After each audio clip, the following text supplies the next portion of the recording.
ये बजट व्यवस्था परिवर्तन से आत्मनिर्भर हिमाचल की को रेखांकित करते हुए प्रकट किया गया है। हमारा प्रयास है कि प्रदेश की ग्रामीण अर्थव्यवस्था को मजबूत किया जाए। प्रदेश की ग्रामीण अर्थव्यवस्था पर पिछले कई सालों से ध्यान नहीं दिया गया। जो हमारे प्रदेश में कृषि पर आधारित 69% के करीब अपना जीवन यापन निर्वाह करते हैं, वो कृषि से विमुख हो रहे हैं। हमने प्रयास किया है कि अगर आत्मनिर्भर हिमाचल को बनाना है तो समाज के सभी वर्गों का उत्थान किया जाना सुनिश्चित करना पड़ेगा। समाज का एक वर्ग संसाधन से भरा पड़ा हो और दूसरे वर्ग की कोई पूछ ना हो तो समाज कोई भी तरक्की नहीं कर सकता। इसलिए हमने समाज के सभी वर्गों को टच किया और अपनी अर्थव्यवस्था को मजबूत करने के लिए नियमों में परिवर्तन किया, अर्थव्यवस्था में कानूनों में परिवर्तन किया और एक मजबूत अर्थव्यवस्था की नींव हमने रखी है। पिछले बजट में हमने अपने प्रदेश में और समाज में एक सोच को विकसित किया कि हमें हमारे हिमाचल प्रदेश को ग्रीन राज्य के रूप में उभर कर आना है और उस दिशा में हमने धरातल पर बहुत अधिक कार्य किया। उसके परिणाम आपके सामने कुछ समय में आने वाले हैं। इसमें हमने ग्रामीण अर्थव्यवस्था में कृषि को महत्व दिया है। पूरे देश में जिस एमएसपी के लिए आज किसान सड़कों में दिल्ली में बैठे हैं, हमने अपने प्राकृतिक सौंदर्य और जलवायु को समझा और प्रयास किया कि हमें अपने जलवायु और स्वच्छ वातावरण के अनुसार खेती को बढ़ावा देना चाहिए। इस दृष्टि से हमने कहा कि जो लोग यूरिया का प्रयोग नहीं करेंगे और जो दूसरी खादें उनका प्रयोग नहीं करेंगे, रासायनिक खादों का प्रयोग नहीं करेंगे, जहर मुक्त खादों का जो प्रयोग करेंगे,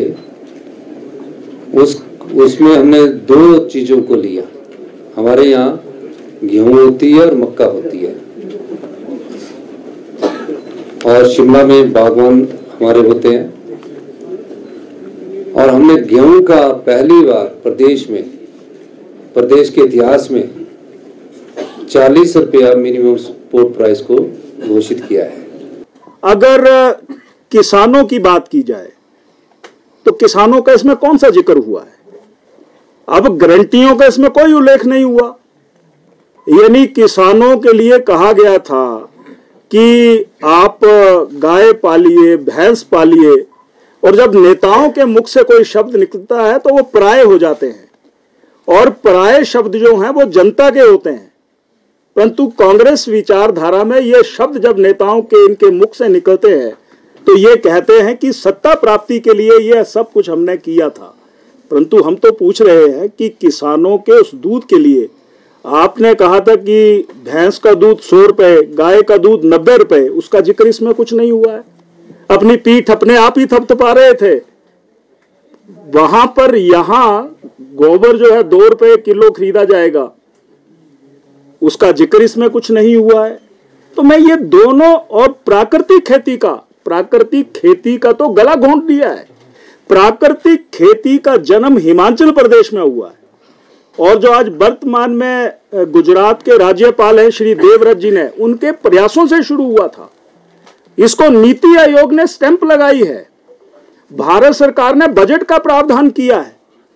परंतु वर्तमान जो कांग्रेस की हुकूमत है, इस हुकूमत ने इसका गला घोंट दिया है।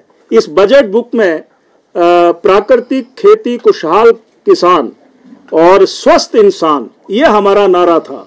परंतु इसमें बजट का कोई भी इशारा नहीं है, इसको खत्म करने की योजना है। मैं एक बात इसमें ये भी जोड़ना चाहता हूँ, एक बात मैं और इसमें जिक्र करना चाहता हूँ।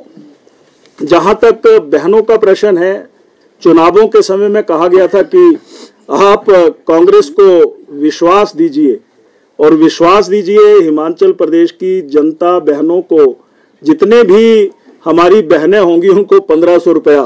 ये कहीं कल्पा का जिक्र करते हैं, कहीं पर लाहौल स्पीति का जिक्र करते हैं, तो हिमाचल में तो 24 लाख बहनें हैं। बजट का कितना प्रावधान किया गया? 4000 करोड़ रुपया सालाना चाहिए। ये क्यों ठगा गया है? मैं एक बात फिर कहना चाहता हूं, मुंह से निकले हुए शब्द जनता के होते हैं और जनता के शब्द जो हैं वो नेताओं के संकल्प पत्र के माध्यम से जनता के बीच में लाए जाते हैं। इसलिए हम ये कह सकते हैं कि महिलाओं का अपमान हुआ है। तीसरी बात मैं ये कहना चाहता हूं कि जहां बिजली की बात हुई है, बिजली 300 यूनिट हम मुफ्त देंगे, उसका कोई भी जिक्र यहां पर नहीं किया गया। नौजवानों के तो उनके तो बायोडाटा मांगे गए थे, अपलोड किए गए थे, कहा गया था कि 1 साल में नौजवानों को रोजगार देंगे, परंतु वो रोजगार मुझे तो कहीं नहीं दिख रहा है।